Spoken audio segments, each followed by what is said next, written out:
Hello everyone, आप सभी का स्वागत है हमारे यूट्यूब चैनल पर। आज की क्लास में हम इकोनॉमिक्स के थ्योरी ऑफ कॉस्ट चैप्टर के एक इम्पोर्टेंट टॉपिक को डिस्कस करेंगे। इस वीडियो में हम एसी, एवरेज कॉस्ट और मार्जिनल कॉस्ट एमसी, इन दोनों के बीच के रिलेशन को डिस्कस करने वाले हैं।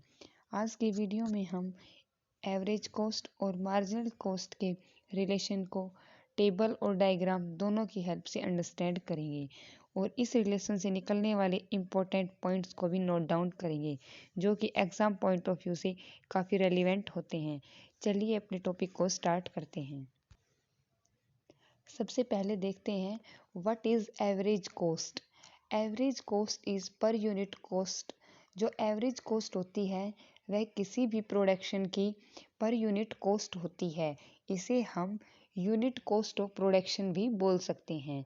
जो हमारी एवरेज कॉस्ट होती है उसे हम बहुत ही आसानी से टोटल कॉस्ट और जो हमारी क्वांटिटीज़ होती हैं उनसे कैलकुलेट कर सकते हैं।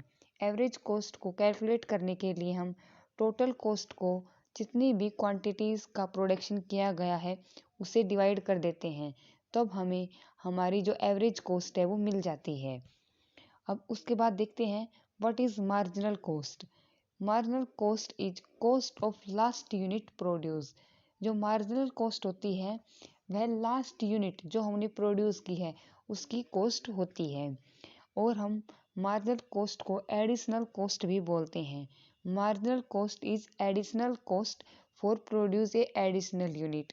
अगर किसी भी एडिशनल यूनिट यानी कि एक एक्स्ट्रा यूनिट का प्रोडक्शन करने से हमारी जो टोटल कॉस्ट है उसमें कितनी एडिशनल कॉस्ट है वो हमें बियर करनी पड़ रही है, उसी को हम मार्जिनल कॉस्ट बोलते हैं।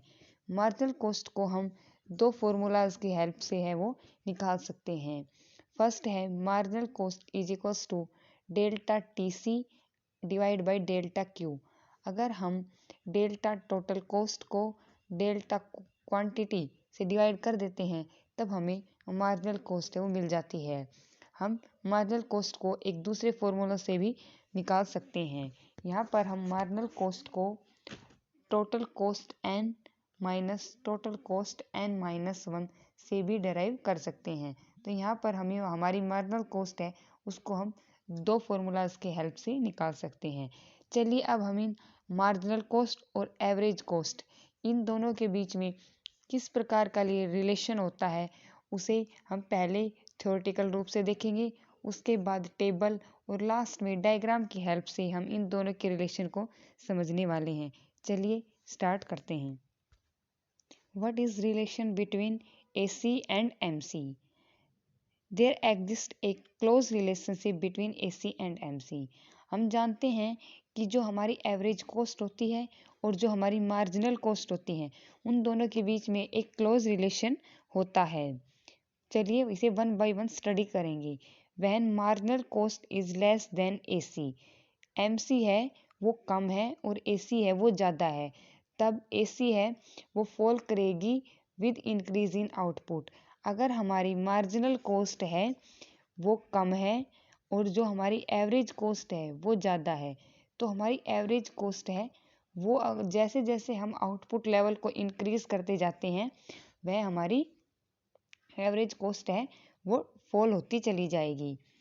Next point is when MC is equals to AC।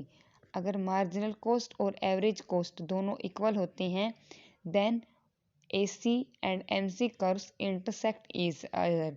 जो मार्जिनल कॉस्ट और जो एवरेज कॉस्ट जो कर्व होते हैं वो एक दूसरे को इंटरसेक्ट करते हैं। AC is constant and it's minimum level. जहाँ पर AC और MC एक दूसरे को कट करते हैं वह हमारा AC का है मिनिमम पॉइंट होता है। हम यहाँ पर इन पॉइंट्स को थ्योरेटिकल रूप से स्टडी कर रहे हैं। आगे हम टेबल और डायग्राम की हेल्प से जब इन्हीं पॉइंट को एक्सप्लेन करेंगे तब हमें यह रिलेशन और भी अच्छे से क्लियर होगा। चलिए नेक्स्ट पॉइंट को देखते हैं। When MC is more than AC। अगर हमारा MC है वो AC से ज़्यादा होता है तो AC राइज करता है with increase in output. So both AC and MC rise, but MC rise at faster rate than AC. As a result MC curve is steeper than AC curve. दो AC और MC दोनों ही rise हो रहे होते हैं, but जो हमारा MC है उसकी जो राइज होने की जो रेट होती है वो AC के राइज होने की जो रेट होती है उससे ज़्यादा फास्ट होती है।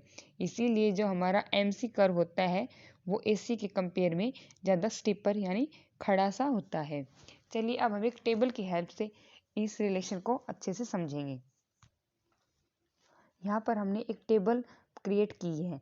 इस टेबल में पहले आउटपुट लेवल दिया गया है, unit of production, second total cost and उसके बाद एवरेज कॉस्ट एंड लास्ट में हमने MC को दिखाया गया है। और यहाँ पर फेजेस भी दिखाई गई हैं, फेज़ 1, फेज़ 2 एंड फेज़ 3।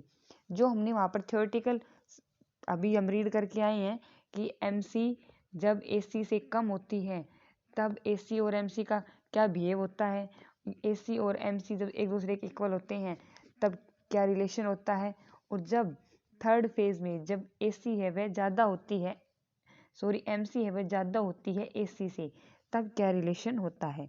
तो इसी रिलेशन को अब हम टेबल की हेल्प से देखेंगे। तो यहाँ पर जीरो लेवल ऑफ आउटपुट पर टोटल कॉस्ट है वो 12 है। यहाँ पर AC और MC को हम डैश करके चलते हैं। फर्स्ट यूनिट ऑफ प्रोडक्शन से हम अपनी कैलकुलेशन स्टार्ट करते हैं। यहाँ पर टोटल कॉस्ट है वो 18 है। अगर फर्स्ट यूनिट ऑफ प्रोडक्शन पर टोटल कॉस्ट 18 है तब हम एवरेज कॉस्ट आसानी से निकाल सकते हैं। एवरेज कॉस्ट निकालने का हमारा फॉर्मूला होता है total cost divide by Q। तो यहाँ पर टोटल कॉस्ट है 18 और आउटपुट है 1। तो अगर हम 18 को 1 से डिवाइड करते हैं तब यहाँ पर हमारी एवरेज कॉस्ट है वो 18 मिल जाती है। इसी प्रकार हम सेकेंड यूनिट पर अगर एवरेज कॉस्ट निकालते हैं तो 22 को अगर हम 2 से डिवाइड करते हैं तो हमारी AC है वो 11 मिल जाती है।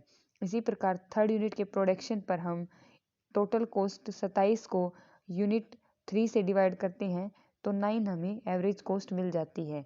इसी प्रकार फोर्थ यूनिट पर हमें एवरेज कॉस्ट 9 मिलती है, और फिफ्थ यूनिट के प्रोडक्शन पर अगर हम 47 को 5 से डिवाइड करते हैं तो हमारी एवरेज कॉस्ट है 9.4। इस प्रकार हम एवरेज कॉस्ट को फाइंड आउट कर लेते हैं, और एवरेज कॉस्ट के निकलने के बाद हम मार्जिनल कॉस्ट को निकालते हैं। मार्जिनल कॉस्ट का हमने फॉर्मूला देखा था। मार्जिनल कॉस्ट को हम दो फॉर्मूला से निकाल सकते हैं, या तो delta TC divide by delta Q करके निकाल सकते हैं, या फिर TCN माइनस TCN माइनस 1। तो अगर हम यहाँ पर TCN माइनस 1 का फॉर्मूला लेके चलते हैं तो यहाँ पर TCN होती है हमारी फर्स्ट यूनिट पर 12 और TCN माइनस 1 है वह होती है 18। इस प्रकार हम 18 में से अगर 12 को माइनस करते हैं तो 6 हमारी मार्जिनल कॉस्ट आ जाती है। उसके बाद यहाँ पर हम जिस यूनिट पर मार्जिनल कॉस्ट को निकाल रहे हैं उसमें से उससे पहले वाली यूनिट पर जो टोटल कॉस्ट है उसको अगर हम 1 बाई 1 घटाते हुए जाते हैं तो हमारी मार्जिनल कॉस्ट है वो मिल जाती है। तो इसी प्रकार सेकंड लेवल पर जो प्रोडक्शन है उस पर हमारी मार्जिनल कॉस्ट है वो 4 है। थर्ड यूनिट के प्रोडक्शन पर मार्जिनल कॉस्ट 27 में से 22 घटाने पर 5 मिलती है। फोर्थ यूनिट ऑफ प्रोडक्शन पर 36 में से 27 अगर लेस करते हैं तो मार्जिनल कॉस्ट है वो 9 मिलती है। एंड फिफ्थ यूनिट के प्रोडक्शन पर 47 में से 36 को माइनस करते हैं तो हमारी जो मार्जिनल कॉस्ट है वो 11 मिलती है। इस प्रकार यहाँ पर हमने एवरेज कॉस्ट और मार्जिनल कॉस्ट को डराइव कर लिया है with the help of formula. अब यहाँ पर हमने एवरेज कॉस्ट और मार्जिनल कॉस्ट को जो है निकाल लिया है। उसके बाद हम देखते हैं जो हमारी first unit, second unit and third unit, जो 3 यूनिट के प्रोडक्शन तक हम देखते हैं कि MC है वो कम है और AC है वो ज़्यादा है। फर्स्ट यूनिट के प्रोडक्शन पर AC 18 है एंड MC है वो 6 है। तो यहाँ पर AC is greater than MC है। सेकेंड यूनिट के प्रोडक्शन पर भी AC is greater than MC है। थर्ड यूनिट के प्रोडक्शन पर भी MC है वो कम है एंड AC है वो ज़्यादा है। तो ये हमारी फर्स्ट फेज़ हो जाती है। एंड सेकंड जो हमारी फोर्थ यूनिट है वहाँ पर AC है और जो MC है वो दोनों इक्वल हैं। तो और जो फिफ्थ यूनिट का प्रोडक्शन करते हैं वहाँ पर हमारी AC है वो 9.4 है और जो MC है वो 11 है। यहाँ पर हमारी थर्ड फेज़ है, यहाँ पर MC है वो ज़्यादा है, AC है वो कम है। तो हमने यहाँ पर AC MC के रिलेशन को टेबल की हेल्प से देखा है। अब इसी जो टेबल है इसको अगर हम डायग्राम में प्लॉट करते हैं तो इस रिलेशन को हम और भी अच्छे से समझ पाएंगे। चलिए अब एक फिगर क्रिएट करते हैं और उसकी हेल्प से AC और MC के बीच का जो रिलेशन है उसको समझेंगे। यहाँ पर हमने एक फिगर बनाया हुआ है। यहाँ पर x एक्सिस पर आउटपुट लेवल्स को दिखाया गया है और y एक्सिस पर हमने कोस्ट को दिखाया गया है। यहाँ पर हमने दो कर्व्स ड्रॉ किए हैं। ब्लू कर्व है वो MC कर्व को शो कर रहा है और जो ब्लैक कलर का कर्व है वो एवरेज कोस्ट को शो करता है। यहाँ पर हमने साइड में जो 3 फेजेस होते हैं और जो AC और MC के बीच में 3 प्रकार के रिलेशन होते हैं उनको यहाँ पर लिखा गया है। चलिए अब हम इन्हीं पॉइंट से इस डायग्राम को समझेंगे। When MC is less than AC, AC falls. जब हमारा MC है वह कम होता है और AC है वो ज़्यादा होता है, तब हमारा AC है वो डिक्रीज हो रहा होता है। यहाँ पर हम देखते हैं कि Q1 पॉइंट जो A है उस पॉइंट से ऊपर और यहाँ पर जो AC कर्व है वहाँ उसके B पॉइंट तक हम देखते हैं कि जहाँ पर AC कर्व के B पॉइंट पर हमारा जो MC है वो AC से कम है। यहाँ पर हमें दिख रहा है कि जो AC का कर्व है वो MC के कर्व से ऊपर है, यानी कि MC है वो कम है और AC है वो ज़्यादा है। तो B पॉइंट तक AC है वो फॉल हो रहा है और B पॉइंट पर when MC and AC are equal, B point तक हमारी एवरेज कोस्ट और जो मार्जिनल कोस्ट है वो दोनों इक्वल हैं और AC यहाँ पर कांस्टेंट हो जाती है और यह B पॉइंट है यह एवरेज कोस्ट का मिनिमम पॉइंट होता है। और इस मिनिमम पॉइंट के बाद हमारी जो MC है वो AC से ज़्यादा हो जाती है तो AC है वो राइज करने लग जाती है। B पॉइंट के बाद MC is greater than AC and both are rise, दोनों के दोनों इंक्रीज हो रही होती हैं, लेकिन जो MC के इंक्रीज होने की रेट होती है वो AC के इंक्रीज होने की जो रेट होती है उससे फास्टर होती है। इसी के कारण जो AC कर्व है वो MC जो कर्व होता है वह AC कर्व के कंपेयर में स्टीपर होता है। जो हमारी MC कर्व है उसके घटने की जो स्पीड होती है वो भी AC की घटने की जो स्पीड होती है उससे तेज होती है। इसीलिए जो MC है वह AC से पहले ही अपने मिनिमम लेवल A पॉइंट पर पहुंच जाती है और उसके बाद बढ़ना भी स्टार्ट कर देती है। जबकि जो हमारी एवरेज कोस्ट है वो मार्जिनल कोस्ट के कंपेयर में थोड़ा धीरे स्लो स्पीड से घटती है।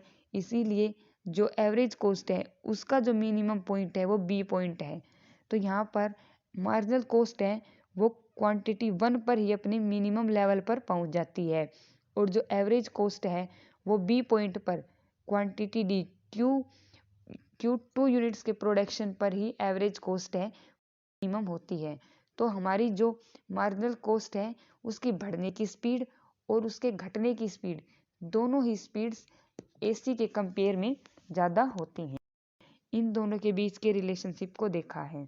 आई होप आपको ये वीडियो पसंद आया होगा। Thank you.